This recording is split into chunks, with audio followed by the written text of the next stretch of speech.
Oblivion by Joseph Benetti. No technical data furnished nor needed.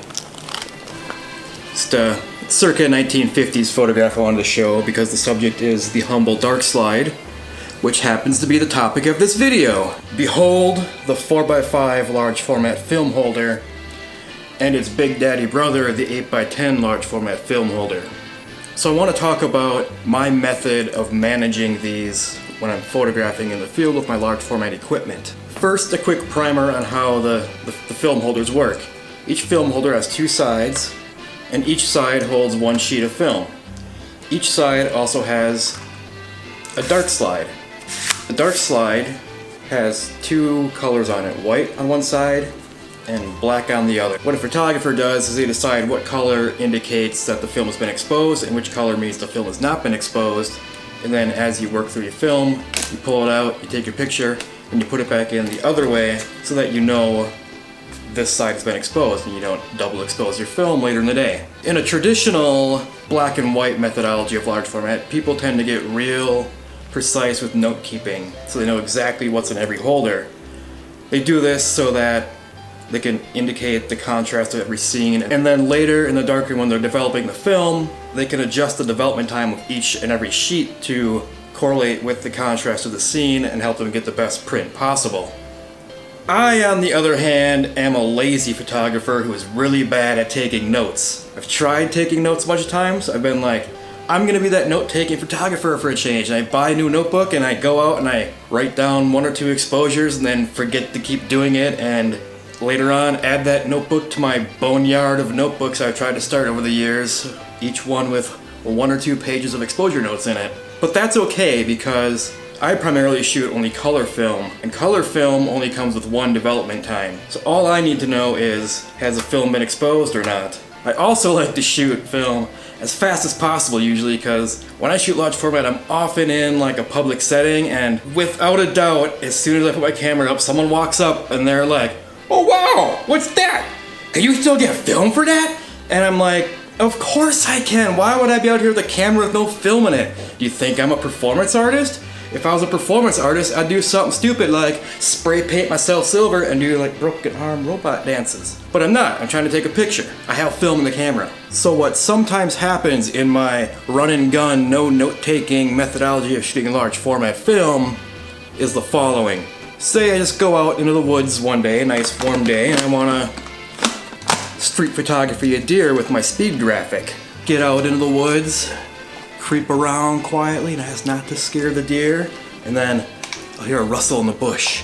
I'm like, oh, it must be a deer. So I take a knee, see what's rustling the leaves behind the tree, and then, oh my god, it's not a deer, it's Bigfoot! Oh my shit, oh, suddenly the adrenaline just starts flowing, heart starts pounding, every camera gets shaky, you're sitting there, you see Bigfoot, he sees you, you're looking at him, he's looking at you, you're looking at him, he's looking at you, you're looking at Bigfoot holding the camera, and then you're like, okay, pull the dark slide out, you're nervously just holding your camera, looking at Bigfoot, and then, right when you hit the shutter button, Bigfoot shoots finger guns, and he fades way behind a tree, and you're like, oh my god, did that just happen? I got a once-in-a-lifetime photo of Bigfoot, and not only that, he's shooting finger guns, which means he's probably a pretty cool guy, because who else just walks around in the woods and shoots finger guns at strangers? Then anyways, you're still rattled, your heart's still pounding, so when you make your first big mistake, you're looking into the woods, making sure Bigfoot isn't coming, and then you, boom, put the dark slide back in with the wrong color forward. But since you're still just adrenaline and not really paying attention to the camera, you create the second worst mistake. You pull the whole film holder out and boom, you put it back in your bag. So now what we have is a situation where you have a bag full of film holders and every single one looks identical. So in an actual once-in-a-lifetime Bigfoot photograph moment, what I'm gonna do is go home and develop each one of these sheets one at a time until I find that soon-to-be famous photograph. Could hit on the first one, this cheap, or you might go through all the film and waste $40, $50, $60 just trying to find the one exposure. But in a real-world situation, you're probably not actually photographing a once-in-a-lifetime thing that's as important as the first large format photograph of finger gun Bigfoot. You might tell yourself your photo's gonna be pretty amazing and once in a lifetime, but really it's probably actually rather ordinary.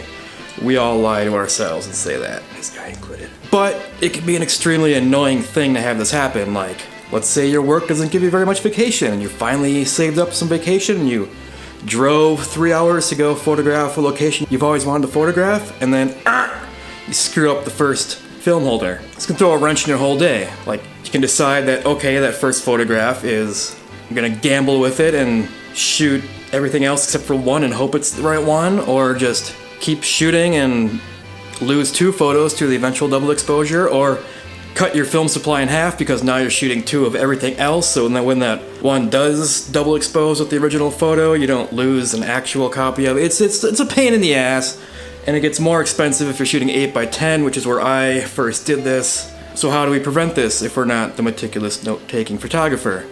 What we do is enlist our friend Mr. Tape.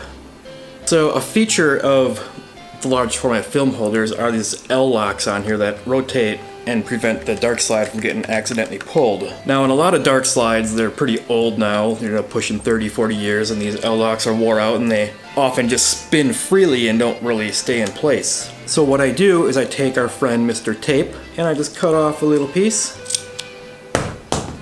clean the cat hair off the tape, cut it in half, and once the film is in the holder, just tape the L-lock into place on both sides. So now what I've done is I've created a film holder where the exposed to unexposed indicator is no longer the color of the slide, but the presence of the tape that physically must be removed to take a photograph. So now what happens when I accidentally forget to flip the dark slide and put the film holder back in the bag is that I look at the bag, it's very easy to see which one is the exposed film holder. Spoiler, it's this one with no tape. So lastly, one more little minor detail of this system. If you have a lot of film holders, you can end up in this state where you have one film holder with exposed film in it and one that you've already unloaded the film and processed, and now you don't know which one's which. So it's not usually that big of a deal because you probably have access to a dark room or dark bag and can put your hands in there and actually feel which ones are loaded. But bonus tip for this video, watch this. Let's grab ourselves a large format camera. Aim that, pretend it's all focused and good to go. We put our film holder in. Do all your fiddly bits, put the dark thing on and blah blah blah blah blah.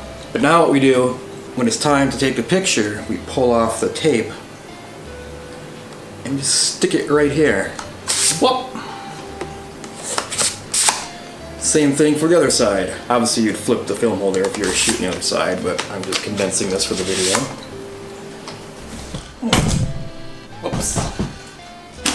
So now when we get home, we know that the film holder with the tape on it has a film in it, and the one without the tape, that we've removed the tape after taking the film out, can be freely reloaded and ready to go. And that's my tutorial on how to take a 10-second quick tip and turn it into a 6 or 7 minute long YouTube video with the Sasquatch.